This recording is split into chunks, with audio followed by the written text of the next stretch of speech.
Millones dicen creer en Dios, pero pocos se han detenido a analizar si su fe tiene fundamentos reales. Vivimos en una época donde tenemos acceso a información ilimitada. Podemos aprender cualquier cosa en segundos, resolver dudas con un clic, y sin embargo, hay una pregunta que sigue viva desde hace miles de años. ¿Tiene sentido creer en Dios hoy en día? Muchos creen por tradición, otros por costumbre, algunos por miedo, y otros simplemente porque así crecieron. Pero muy pocos se detienen a preguntarse, ¿en qué se basa realmente mi fe? No estoy hablando de religión como imposición, ni de creer sin pensar. Estoy hablando de analizar, de razonar, de buscar respuestas con mente abierta. Porque creer no debería ser un acto automático, debería ser una decisión consciente. ¿Y si la fe tuviera fundamentos lógicos, históricos, filosóficos, valdría la pena descubrirlos? Hoy no vamos a discutir para imponer ideas, vamos a explorar si realmente existen razones para creer. Bienvenido a Fe en Debate, un espacio creado para quienes desean pensar antes de juzgar y comprender antes de rechazar. Este no es un canal para imponer creencias, ni para atacar a quienes piensan diferente. Aquí no venimos a pelear. Venimos a dialogar. Porque la fe, cuando se entiende, no se debilita, se fortalece. En este canal vamos a hablar de historia, filosofía, Biblia y también de las dudas reales que muchas personas tienen pero pocas se atreven a expresar. Aquí no se trata de creer por costumbre, se trata de razonar lo que creemos y descubrir si nuestra fe tiene fundamentos sólidos y si alguna vez te has hecho preguntas como ¿tiene sentido creer en Dios hoy? ¿La ciencia contradice la fe? ¿O es posible creer y pensar al mismo tiempo? Entonces este espacio es para ti. Y quédate hasta el final de este video, porque vamos a ver un dato que une ciencia, filosofía y experiencia humana, y que podría cambiar la forma en la que ves la fe para siempre. Vivimos en una época que, hace apenas 100 años, habría parecido imposible. Hoy podemos hablar con personas al otro lado del mundo en segundos. Tenemos dispositivos más potentes en nuestros bolsillos que las computadoras que llevaron al hombre a la luna.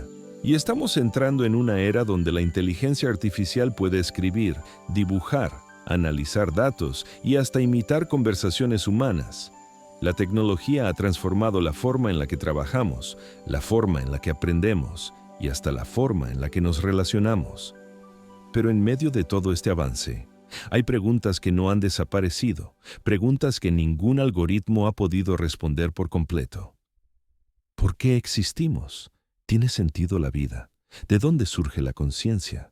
¿Existe algo más allá de lo material? Muchas personas hoy creen que, porque la ciencia ha avanzado tanto, la idea de Dios ha quedado obsoleta. Se piensa que creer es retroceder, que la fe es ignorancia, o que la religión pertenece al pasado. Pero si observamos con calma, la realidad es más compleja.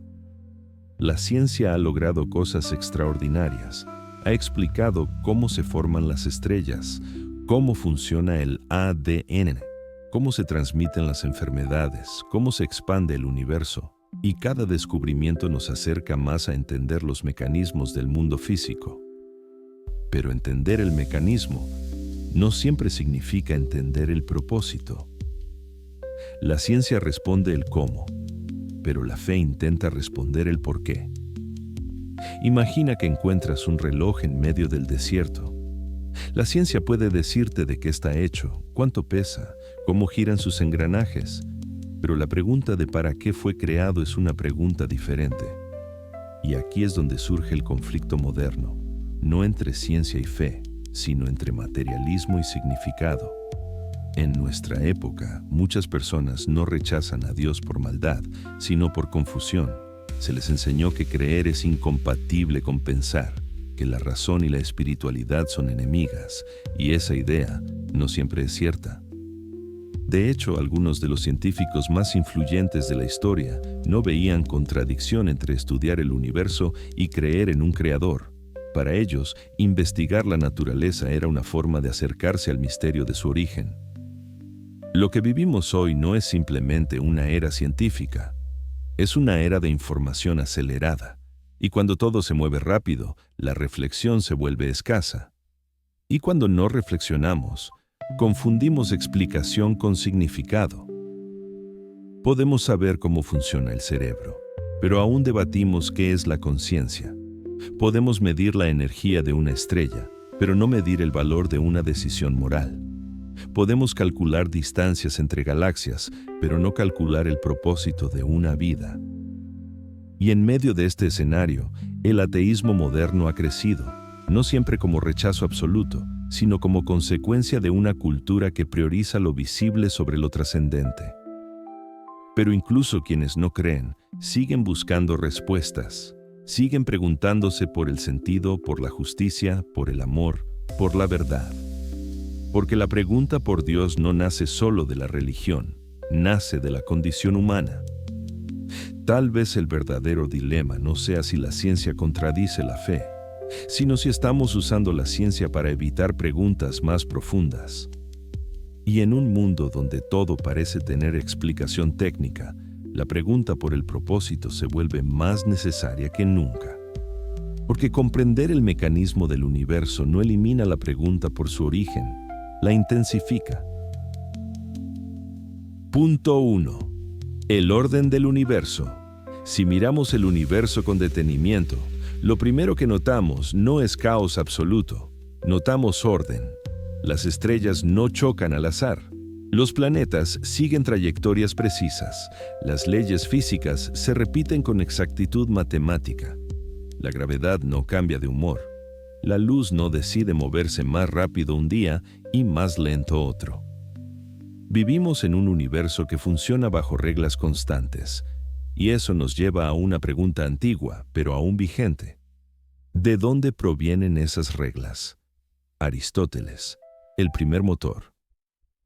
Hace más de 2000 años, un filósofo griego llamado Aristóteles observó algo que hoy sigue siendo sorprendente. Todo lo que se mueve es movido por algo más. Una pelota no rueda sola. Una puerta no se abre sin impulso. Una chispa no surge sin fricción. Entonces, Aristóteles razonó. Si todo lo que se mueve es movido por otra cosa, debe existir un primer motor, algo que inicia el movimiento sin haber sido movido por nada anterior. No hablaba de religión, no hablaba de dogmas, hablaba de lógica pura, de causa y efecto. Su conclusión no era emocional, era racional. No podemos tener una cadena infinita de causas hacia atrás, porque entonces nada habría comenzado. Santo Tomás de Aquino, la causa primera. Siglos después, un pensador medieval profundizó esta idea. Santo Tomás de Aquino. Él no rechazó la razón, la abrazó. San Tomás formuló lo que llamó la causa primera. Si todo lo que existe tiene una causa y cada causa depende de otra anterior, entonces, en algún punto, debe existir una causa que no haya sido causada. No es magia, es razonamiento. Porque si todo tuviera causa infinita hacia atrás, sería como intentar subir una escalera que no tiene primer escalón. Nunca comenzarías a subir. Ejemplo cotidiano. Imagina una fila de fichas de dominó cayendo. Cada ficha cae porque la anterior la empujó. Pero si retrocedes en la cadena, alguien tuvo que empujar la primera. Ese primer empujón no pertenece a la cadena, la inicia. Nada surge de la nada. De la nada no sale algo. De cero absoluto no emerge un universo. Ciencia y filosofía. Hoy, incluso la cosmología moderna reconoce que el universo tuvo un inicio. La idea de una expansión inicial, conocida popularmente como Big Bang, no explica por qué comenzó, solo describe cómo se desarrolló. La filosofía pregunta lo que la física no siempre aborda: ¿por qué hay algo en lugar de nada? Catecismo, la razón humana. La tradición cristiana sostiene una idea interesante. El ser humano puede reconocer la existencia de Dios no solo por fe, sino también por la razón. La observación del orden natural, de las leyes universales, de la armonía matemática del cosmos, puede llevar al pensamiento humano a preguntarse por su origen. Y aquí es donde muchos se detienen, porque esta pregunta no es religiosa primero, es existencial. Cuando miramos el cielo nocturno, cuando vemos la precisión de una célula, cuando entendemos la complejidad del ADN, no solo vemos materia, vemos estructura. Ejemplo, visual. Una biblioteca no surge de una explosión, un código no aparece sin programador, una melodía no se compone sola. El orden sugiere inteligencia, la armonía sugiere intención. Integración filosófica. Esto no significa que todos deban llegar a la misma conclusión, pero sí muestra que la pregunta por un origen no es irracional. No se trata de cerrar la mente, sino de abrirla lo suficiente para considerar todas las posibilidades. Y esto solo es el inicio. Porque si el universo tiene un origen, la siguiente pregunta es aún más profunda. ¿Qué dice eso sobre nosotros? Punto 2. Naturaleza humana y moral. Más allá de las estrellas, más allá de las leyes físicas, existe un universo aún más cercano, el interior del ser humano, porque podemos observar galaxias lejanas, pero hay algo que todos experimentamos sin necesidad de telescopios: la conciencia. Todos, en algún momento de nuestra vida, hemos sentido esa voz interior que nos dice cuando algo está bien y cuando algo está mal. No es un sonido externo, no es una orden visible, es una sensación profunda que llamamos conciencia moral, bien y mal.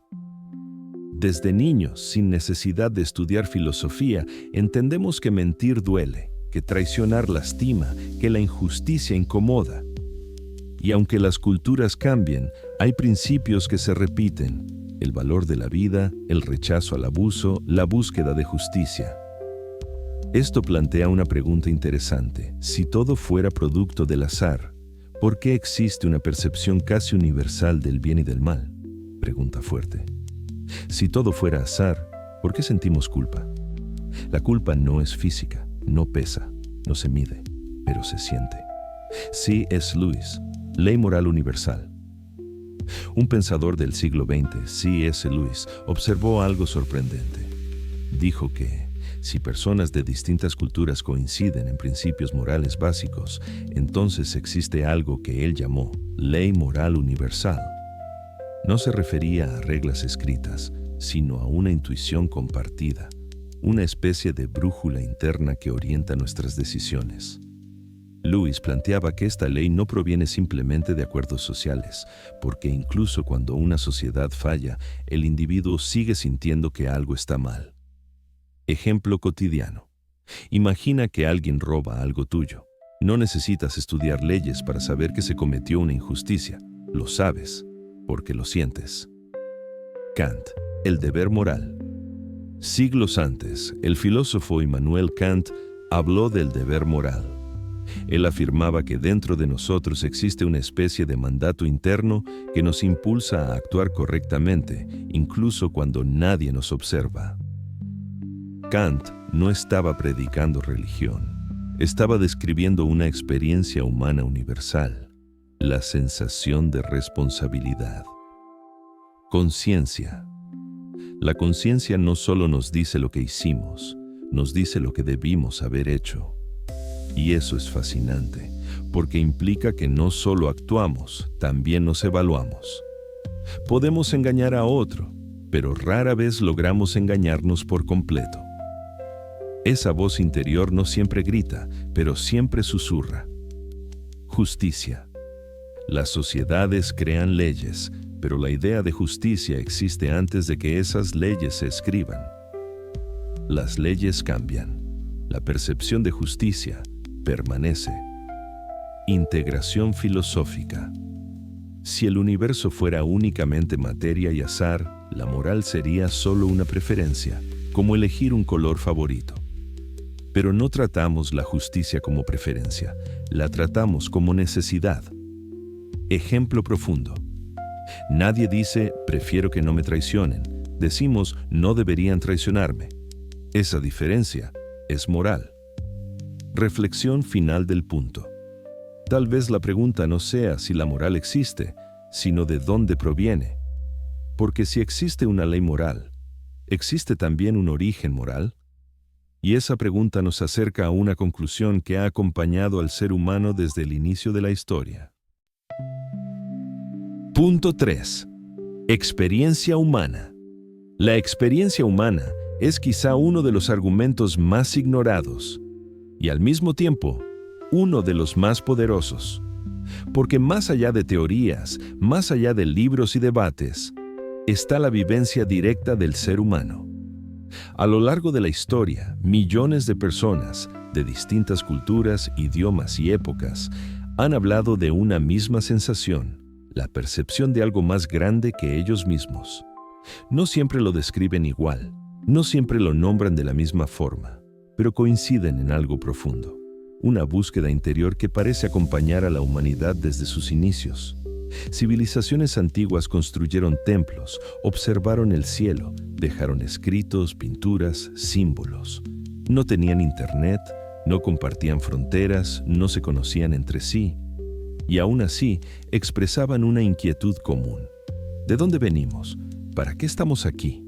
Esa inquietud no nace de la imposición, nace del interior.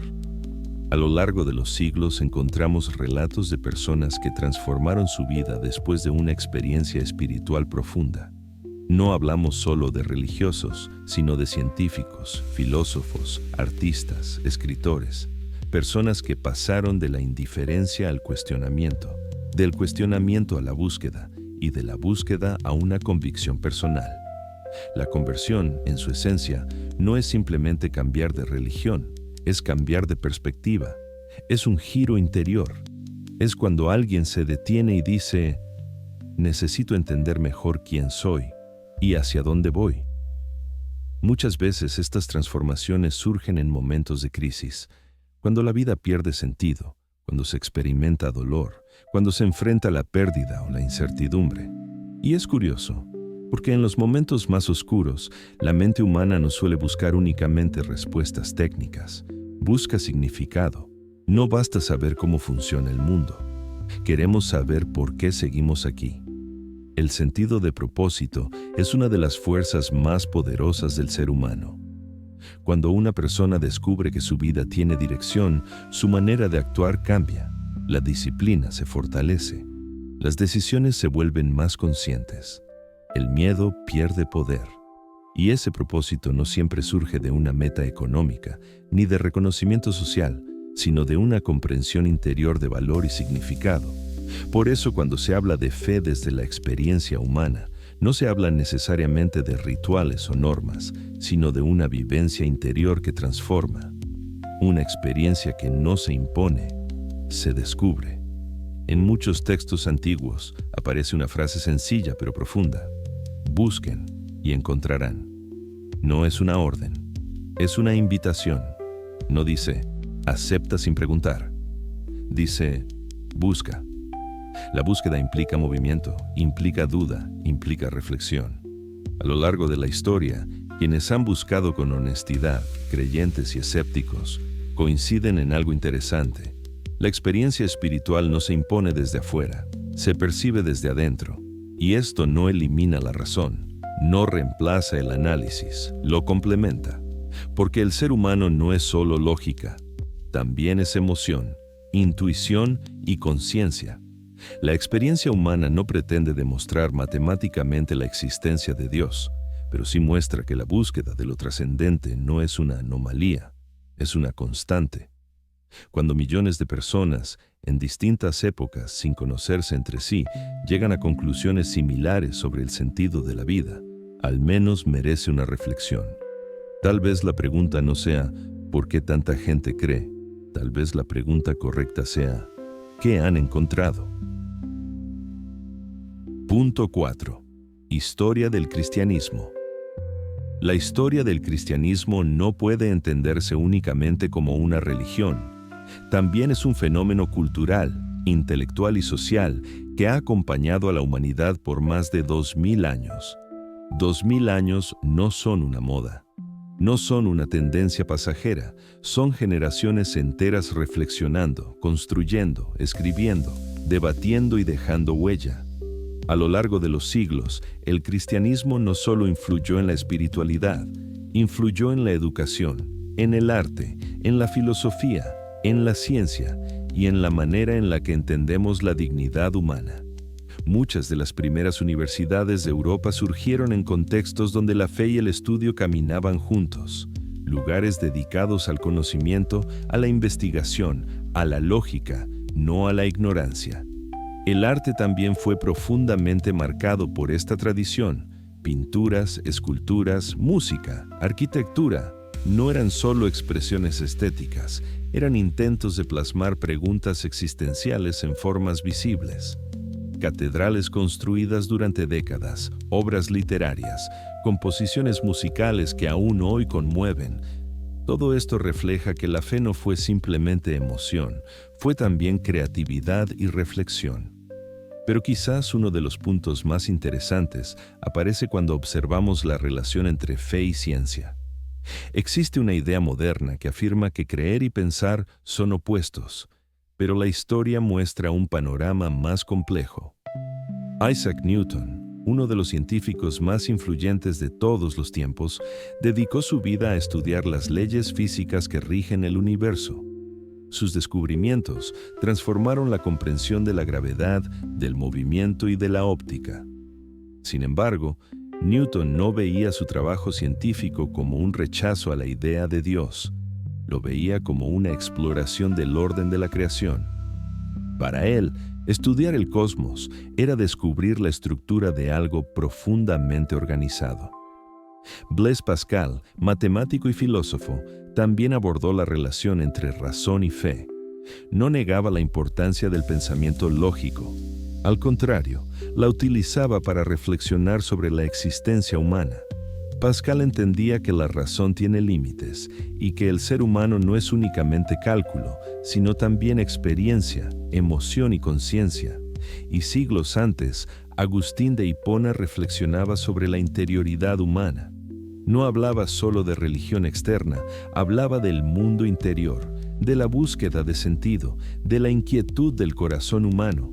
Para Agustín, conocer a Dios no era abandonar la razón, era profundizar en ella.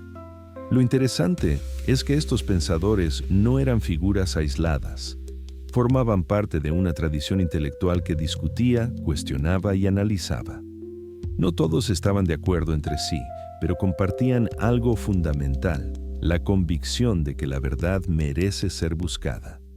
Durante siglos, monasterios y centros de estudio preservaron textos antiguos, tradujeron obras filosóficas, copiaron manuscritos y mantuvieron viva la transmisión del conocimiento. Sin esos esfuerzos, gran parte de la herencia intelectual clásica se habría perdido. Por supuesto, la historia no es perfecta. Hubo errores, conflictos y momentos oscuros, pero reducir 2000 años a una sola narrativa sería ignorar su complejidad. La historia muestra luces y sombras, pero también muestra continuidad, persistencia y una búsqueda constante de comprensión. Y en medio de todo este recorrido surge una idea que se repite una y otra vez. La fe no detuvo la razón, la impulsó. No significa que todos los creyentes fueran científicos, ni que toda ciencia naciera de la religión.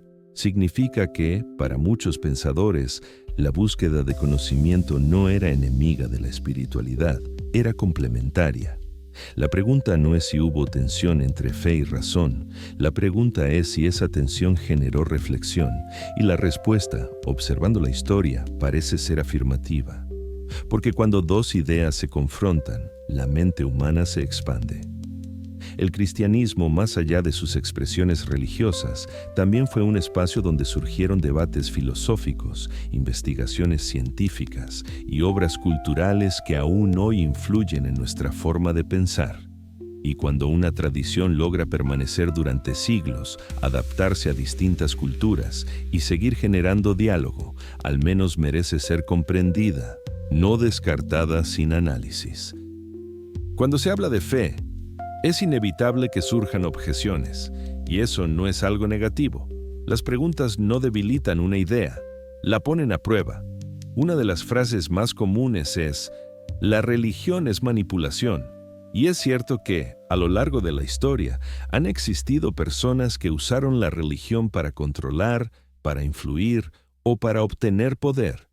Pero también es cierto que el abuso de algo no invalida su esencia. El mal uso de una herramienta no significa que la herramienta sea inútil. La educación puede manipular. La política puede manipular, la tecnología puede manipular, y aún así, nadie afirma que debamos eliminar la educación, la política o la tecnología. Otra objeción frecuente es: la ciencia reemplazó a Dios. Pero cuando se analiza con calma, la ciencia no surgió para reemplazar, surgió para explicar fenómenos naturales. La ciencia responde preguntas medibles, observables, repetibles. Pero la existencia de propósito, de significado, de conciencia moral, no siempre entra en una ecuación. No porque no existan, sino porque pertenecen a otra dimensión de análisis. Decir que la ciencia reemplazó a Dios es como afirmar que un mapa reemplazó al territorio. El mapa ayuda a orientarse, pero no agota la realidad. Y luego está la objeción más directa: no veo a Dios. Y es una objeción honesta. Nadie puede negar que la experiencia espiritual no es visible como un objeto físico. Pero también hay realidades que no vemos y, sin embargo, influyen profundamente en nuestra vida. No vemos el amor, no vemos la conciencia, no vemos el pensamiento, y aún así, nadie duda de su existencia. El ser humano no solo vive de lo tangible, también vive de significados, de valores, de experiencias internas. Responder a estas objeciones no implica atacar ni imponer, implica escuchar y reflexionar. Porque al final, las objeciones no siempre nacen del rechazo, muchas veces nacen de la búsqueda. Integración fe. Más razón. A lo largo de la historia, una de las mayores confusiones ha sido pensar que la fe y la razón son enemigas, como si una cancelara a la otra. Pero cuando observamos con detenimiento, descubrimos que esta idea no siempre ha sido así. Hubo pensadores que no veían conflicto, sino complemento. Uno de los más influyentes fue Tomás de Aquino, un hombre que no rechazó la lógica, ni temió a la filosofía, ni evitó las preguntas difíciles. Para él, la razón era un don, una herramienta valiosa, una capacidad humana que debía usarse, no ignorarse. Tomás sostenía una idea sencilla pero profunda. Si la verdad es una, no puede contradecirse a sí misma. Si algo es verdadero en el plano racional y algo es verdadero en el plano espiritual, entonces no deberían destruirse entre sí, sino dialogar. La fe, desde esta perspectiva, no es cerrar los ojos, ni dejar de pensar, ni aceptar sin cuestionar. La fe es confiar después de haber reflexionado. Es avanzar cuando la razón ha explorado lo suficiente y reconoce que hay dimensiones que no se reducen únicamente a números o fórmulas. Imagina dos alas en un ave. Una es la razón, la otra es la fe. Si solo usa una, vuela en círculos. Cuando ambas se equilibran, el vuelo se vuelve estable. Creer no significa renunciar al pensamiento crítico, significa ampliar el horizonte del pensamiento, porque la mente humana no fue diseñada solo para calcular, también fue diseñada para contemplar. Cuando alguien dice, creer es ignorar la realidad, tal vez esté pensando en una fe superficial, una fe heredada sin reflexión. Pero una fe analizada, una fe estudiada, una fe que dialoga con la filosofía, no es debilidad intelectual, es profundidad.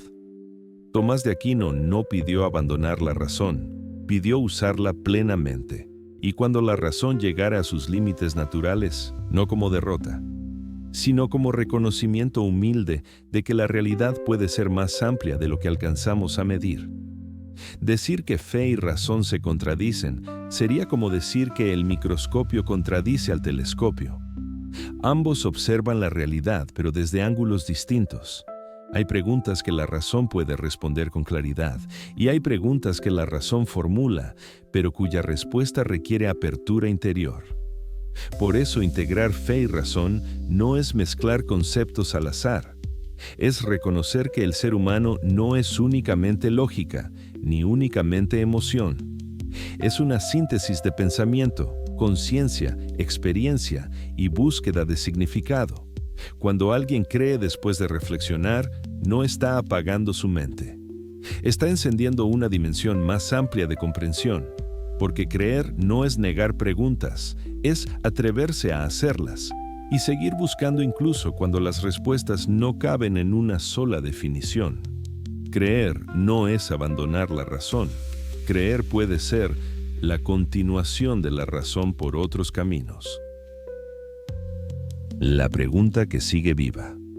Y después de todo este recorrido, después de hablar de ciencia, de filosofía, de moral, de historia y de experiencia humana, llegamos a un dato que muchos no esperan. Incluso en países altamente tecnológicos, en sociedades donde la inteligencia artificial avanza, donde la medicina progresa, donde la información está al alcance de un clic, millones de personas continúan buscando respuestas espirituales. Esto no ocurre por ignorancia, no ocurre por atraso cultural, ocurre porque, a pesar del progreso material, las preguntas esenciales siguen vivas. Podemos tener acceso a todo el conocimiento digital y aún así sentir vacío. Podemos entender cómo funciona el universo y aún así preguntarnos para qué existimos. La tecnología puede acelerar procesos, puede optimizar tareas, puede conectar continentes, pero no siempre responde a la inquietud más profunda del ser humano, el significado. Y aquí surge una reflexión poderosa. Si la fe fuera simplemente un error humano, ¿por qué no desapareció con la ciencia? Si fuera solo una ilusión pasajera, ¿por qué sigue presente incluso en las sociedades más desarrolladas? Tal vez la búsqueda de lo trascendente no es señal de debilidad, sino una característica inherente a la condición humana. El ser humano no solo necesita información, necesita sentido. No solo necesita respuestas técnicas, necesita dirección. Y eso no significa que todos deban creer lo mismo, ni que todos deban llegar a las mismas conclusiones. Significa que la pregunta por Dios no es una reliquia del pasado, es una inquietud que acompaña al presente, porque, al final, no se trata únicamente de demostrar algo, se trata de comprendernos mejor, y quizá la pregunta más honesta no sea, ¿existe Dios? Quizá la pregunta más honesta sea, ¿estoy dispuesto a buscar con mente abierta? La fe no obliga, la fe invita. Y cuando alguien se atreve a cuestionar con sinceridad, no pierde libertad, gana profundidad.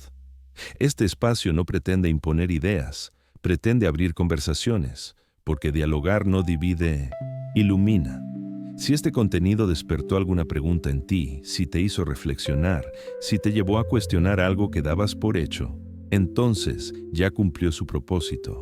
La búsqueda de la verdad no termina en un video. Es un camino. Te invito a compartir tu punto de vista, tus dudas, tus argumentos. Aquí no se trata de ganar discusiones, se trata de entender mejor aquello que creemos y aquello que cuestionamos, porque pensar no debilita la fe, la fortalece, y al final, la pregunta más importante no es qué piensan los demás, la pregunta más importante es ¿qué piensas tú?